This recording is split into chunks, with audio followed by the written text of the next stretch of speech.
Magandang araw, kabayan. Kung ikaw ay isang Pinoy na nangangarap makapag-apply bilang isang foreign workers dito sa Japan, tamang-tama. Oo, tamang-tama. Para sa iyo ang video na to. Panoorin mo, kabayan. Yan nga po guys, atin na sisimulan niya yun. Kung ano yung dapat nyong malaman. Simula tayo sa siguro ang pamilya kayo dito. Ito yung tinatawag natin na metro. Hindi nila alam yun. Pero tawag nila sa bagay na to ay Skiro. Skiro.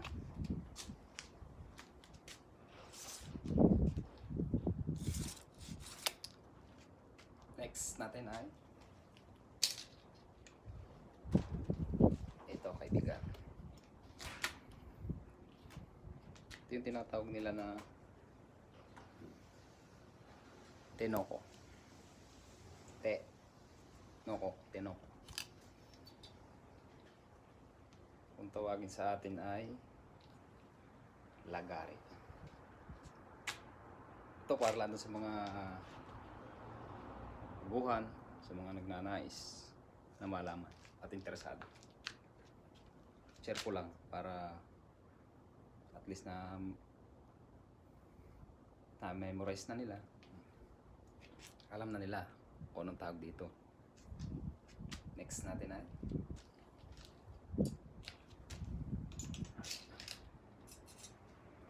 eto. Siguro na familiar na kayo dito kung kayo ay karpintero.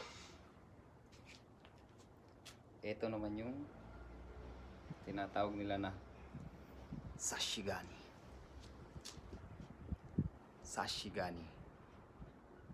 Sa atin ay eskwela. And next,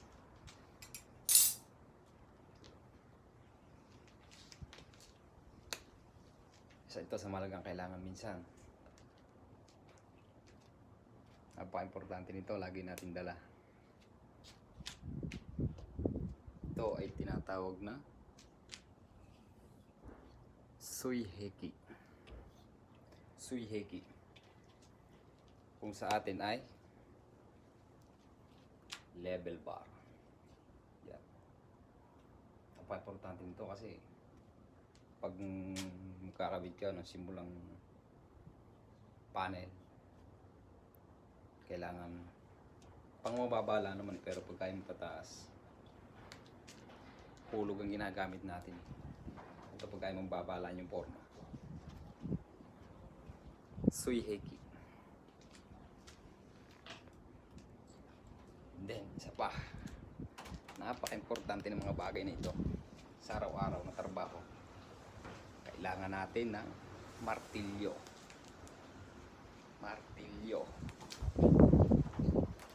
Tawag nila dito ay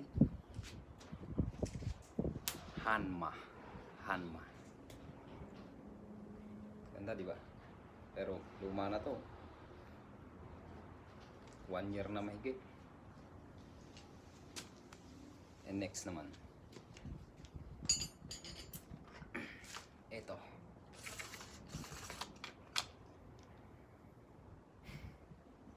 Familiar ka ba dito? Kung familiar ka dito, lagi mo naman itong malalaman kung ano eh. Sa atin, kung tawagin to ay pitik. Pangguhit. Tawag dito ay Sumitsubu. Ito, dyan. Kumana, di ba? Kasi malaking bagay ng pakinabang nito. Napakalaking bagay na pakinabang nito kasi marami na itong nasumihan. Naguhitan. Sumitsubu.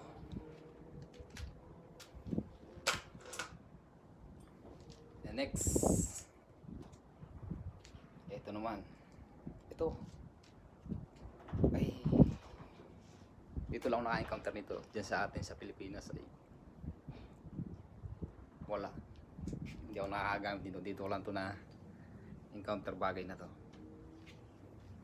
Ito naman yung ginagamit nila pandukot ng ano eh. Butas yung maliit eh.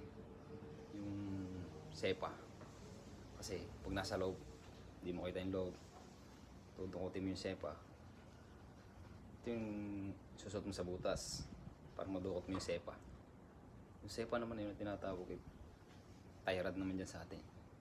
Para pinaka spacer niya and patibay. Para yung forma patak na patak. Ganon. Kita nyo naman. Natawag nilang saguri. Saguri, kabayan. Ito yun.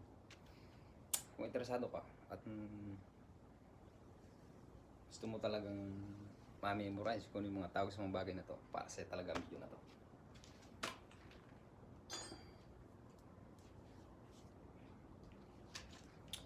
Ito naman, pamputol ng alambre. Kawad ba? Kawad. Tawag nila dito ay kuripa. Kuripa. Yan. Para maging pamilyar ka na. Nandiyan ka pa lang.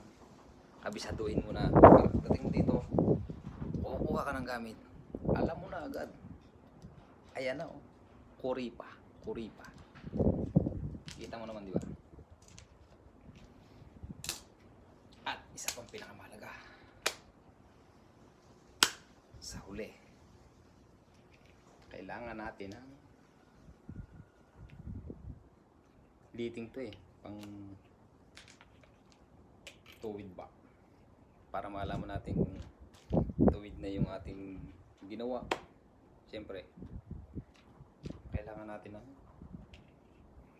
minsan naman ginagamit natin sa Pilipinas, tansi.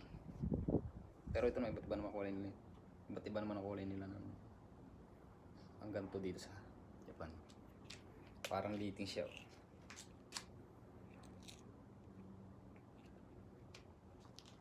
Ito naman yung Misuhito. Misuhito. Kung tawagin. Basta yun na lang. Misuhito. Para maging pamilyar ka sa bagay na ito. Ayan o. Kasi, nung dyan sa Pinas, Tagalog eh. Mga pamilyar tayo sa mga bagay na ganito eh. Ito naman, kaya ko lang sinasabi. Para doon sa mga bago na interesado sa kagaya ng trabaho ko dito sa Japan. Yan. Misuhito. Hito. Hito. Minsan sabi nila, hito. Hito. Yan. At isa pa. Ito naman. Luma na rin. Oh. Makalawang na. Tagal na eh. Familiar ka naman siguro dito. Ito kasi ay yun, tinatawag na cutter naman to. Cutter. Diba? Luma na oh. Tawag nila dito ay kata. Kata. Kata. English din. Kaso lang. Kata. Para sa din to. Minsan kailangan pang putol ng mga makabandil sa mga kahon. Ganun. Ayan o. At meron pa. Marami tayo guys na kailangan matutunan sa mga tools na kailangan natin sa araw-araw, lalo na pagka yung malalaking site na ginagawa. Mga masiselang bagay para mapabilis ang trabaho. Sa kailangan natin ng mga pangmabilisang tools. Ito ganito.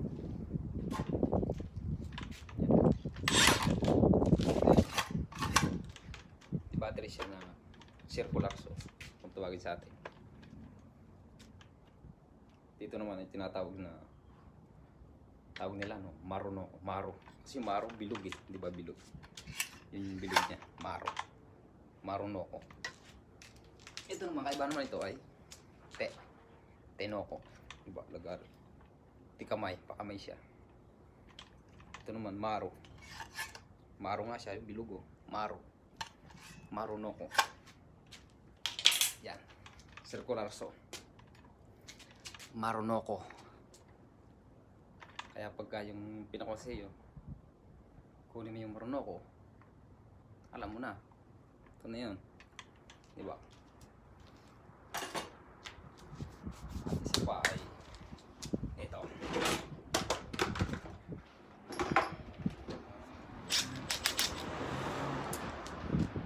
Maganda rin kasi mga ganitong bagay, magandang gamit na less cord na siya. Kasi minsan merong site na malilit lang, walang kuryente, pero kailangan ng barena. Ito na. Di battery siya. Pamilyar ka naman dito eh, di ba? Tawag nila dito ay impacto. Impacto. Pero kung nandito ko, mamememorize mo na nito, pero mas iba yung advantage ka. Di ba? Ayan. Impacto. Di ba? Ay, pagkainit naman. At meron pang isa. Marami naman yan guys. Ito konti pa lang ito eh. Pero share ko lang para alam nyo na. Minsan mapanood nyo itong video na to. Pero na kayong makukuha konting kaalaman.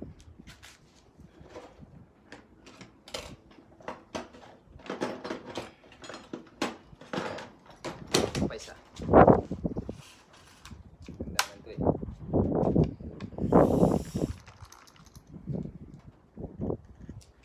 Ganda diba?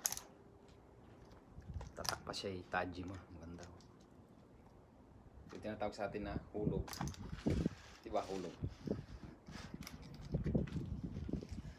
Importante ito para makuha mo yung tunay na straight talaga. Yung katayo diba? Kailangan natin to. Hulog, pero sa tawag nila dito ay sagiburi. Sagiburi. Ayan guys. Tip ko lang sa inyo. Sana nagustuhan yung video na to. Thank you, kabayan. At yun na nga, kabayan. Kung nagustuhan nyo po ang aking video, maraming salamat po. At paki-like and share na rin, kabayan. Thank you.